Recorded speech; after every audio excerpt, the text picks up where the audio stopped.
নমস্কার বন্ধুরা, ঝর্ণা কিচেন সবাইকে স্বাগত। আশা করি সবাই ভালো আছেন। আজকে তৈরি করব চিকেন ফ্রাইড রাইস। আমরা এখানে 1.5 কেজি পরিমাণের মতো চিকেন এভাবে ছোট ছোট করে কিমা করে নিয়েছি এবং ভালোভাবে ধুয়ে নিয়েছি। আমাদের লাগছে এখানে 250 গ্রাম গলদা চিংড়ি। আমরা এখানে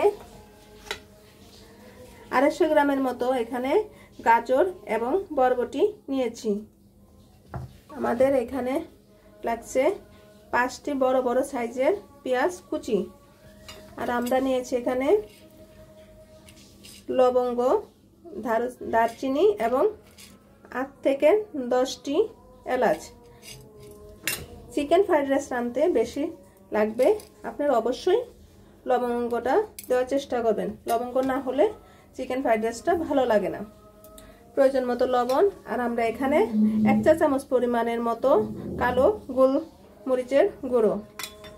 আমরা এখানে 2 চা চামচ পরিমাণের মতো আদা কুচি এবং রসুন কুচি নিয়েছি, টোটাল 4 চা চামচ পরিমাণের মতো।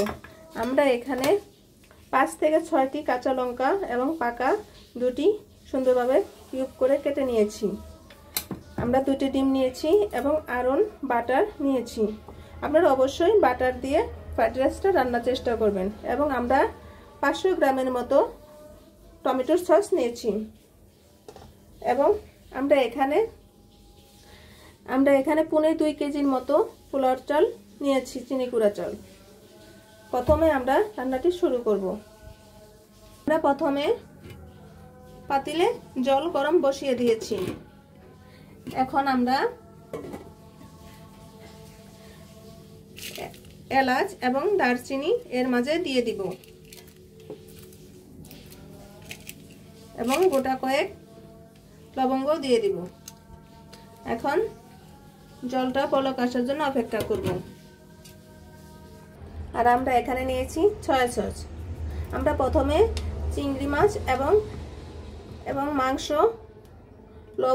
কালো গোলমরিচ গুঁড়ো দিয়ে আমরা এখানে 1.5 চা চামচ পরিমাণের মতো কালো গোলমরিচের গুঁড়ো চিংড়ি এবং মাংসতে ম্যারিনেট করে নিব এবং সয়া সস দিয়ে ম্যারিনেট করব। আমরা এখানে 3 চা চামচ পরিমাণের মতো সয়া সস দিয়ে দিব। আমরা চিংড়িতে 1 চা চামচ পরিমাণের মতো সয়া সস দিয়ে ম্যারিনেট করে রেখে দিব। এবং আমি সয়া সস দিয়েছি, তো পরিমাণ মতো লবণটা দিয়ে দিব।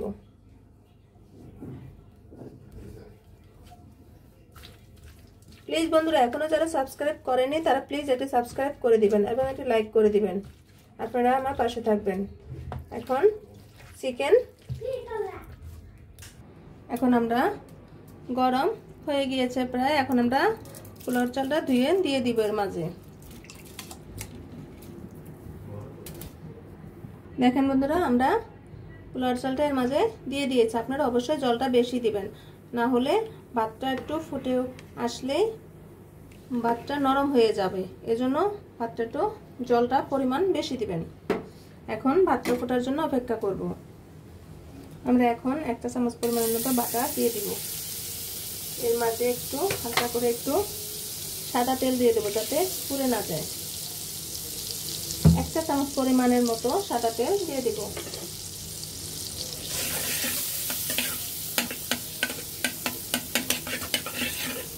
এখন আমরা চিকেনগুলো এর মাঝে দিয়ে দিব।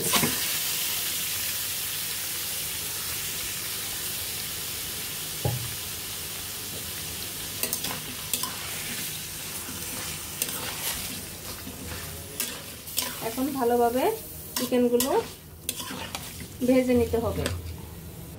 এখন আমরা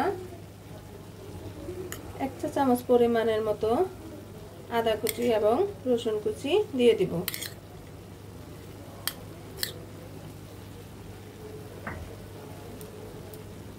আপনারা চাইলে বাটারের সাথেও দিয়ে দিতে পারেন।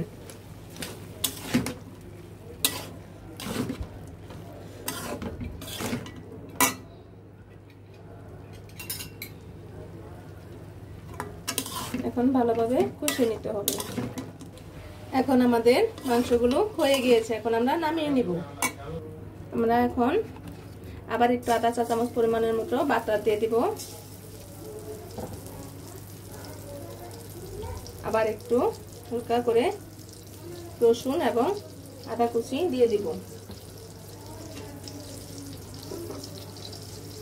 এখন চিংড়ি মাছগুলো দিয়ে দিব এর মাঝে।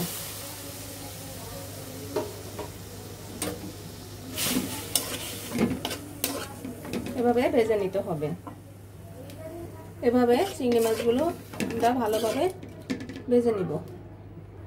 এখন আমাদের ভাতটি ফুটে গিয়েছে, আদা ফোটানো হয়ে গিয়েছে। দেখুন একটা ভাত এভাবে আমরা দেখলাম, একটু মাছ রয়েছে। এখন আমরা ভাতটা নামিয়ে ঠান্ডা করে দিব। একটা বড় চালনির সাহায্যে ছড়িয়ে দিব। আমাদের চিংড়ি মাছগুলো ভাজা হয়ে গেছে, এখন আমরা নামিয়ে নিব। এখন আমরা বাটার দিব 2 চা চামচ পরিমাণের মতো। এখন পেস্ট কুচিগুলো দিয়ে দিব।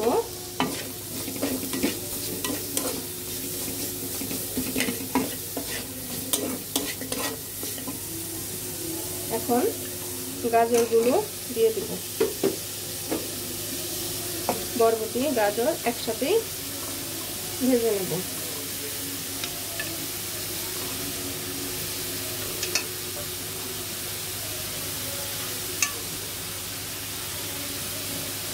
এখন আমরা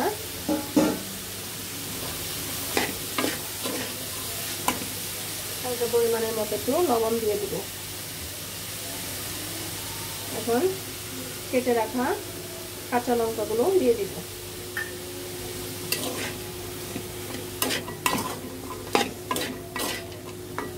এখন ভালোভাবে আমরা ভাজা ভাজা করে নেব। এখন আমরা এর মাঝে 2টি ডিম দিয়ে দিব।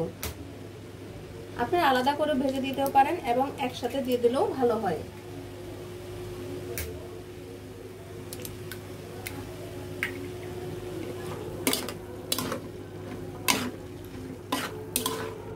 আমরা এখন ভালোভাবে এভাবে ভাজা ভাজা করে নিব সবজিগুলো।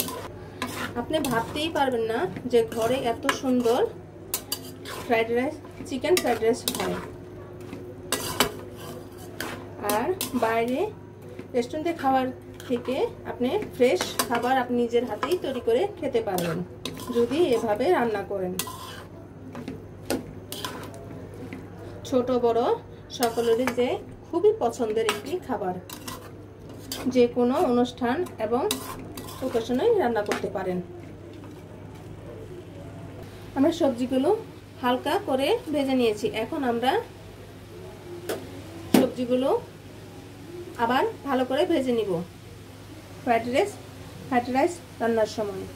এখন আমরা আমাদের ননস্টিক কড়াইটা আমরা বসিয়ে দিয়েছি, এখন গরম হয়ে গেছে। আমরা 2 চা চামচ পরিমাণের মতো বাটার দেবো। আপনারা অবশ্যই বাটারটা দিবেন।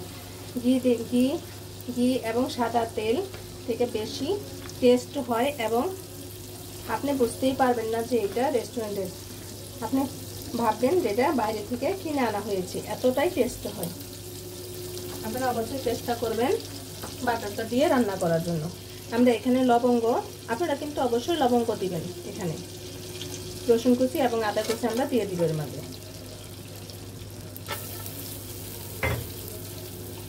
পেঁয়াজ কুচি। এখন ভালোভাবে কষে নিতে হবে।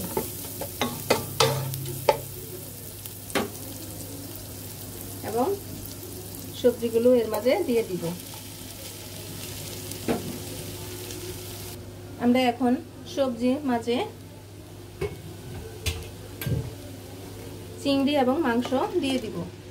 সব কটা সবজি একসাথে মাখিয়ে নিব। এখন আমরা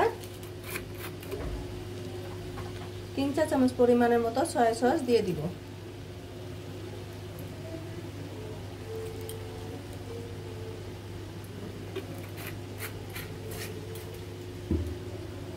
এখন ভালোভাবে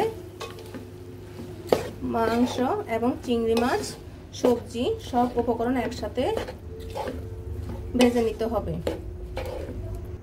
একটু ঢেকে দিতে হবে, যাতে মাংস এবং সবজিগুলো তাড়াতাড়ি বয়েল হয়ে যায়। আমাদের গাজর এবং বরবটি সিদ্ধ হয়ে গিয়েছে। এখন আমরা টমেটো সসগুলো দিয়ে দেব। আমরা এখানে 500 গ্রামের মতো সয়া সস নিয়েছি। আপনারা অবশ্যই সয়া সসটা একটু পরিমাণে বেশি দেওয়ার চেষ্টা করবেন, তাহলে টেস্টটা আরও বেড়ে যায় এবং কালারটাও বাইরের মতো চলে আসে এবং খেতে অনেকটাই বাইরের মতনই হয়ে যায়। 100% বাইরের মতো হয়ে যাবে। আপনারা অবশ্যই বাটার দিয়ে তৈরি করবেন। আপনারা 2 চা চামচ পরিমাণের মতো চিনি এর মাঝে দিয়ে দিবেন এবং চিনিটা দিয়ে দিলে একটু টেস্ট আরও বেড়ে যায়। এখন আমরা পোলাওর চালগুলো ভাতগুলো এখানে দিয়ে দিব। এখন আমরা পোলাওর চালগুলো এর মাঝে দিয়ে দিব আর ভাতগুলো এখানে দিয়ে দিব। দেখুন বন্ধুরা, আমাদের ফ্রাইড রাইসটি হয়ে গিয়েছে। এখন আমরা নামিয়ে নেব। দেখুন বন্ধুরা, আমাদের চিকেন ফ্রাইড রাইসটি হয়ে গিয়েছে। কত সুন্দর হয়েছে দেখতে এবং খেতেও ততটাই টেস্টি হয়েছে। ভিডিওটা দেখার জন্য ধন্যবাদ। Thank you.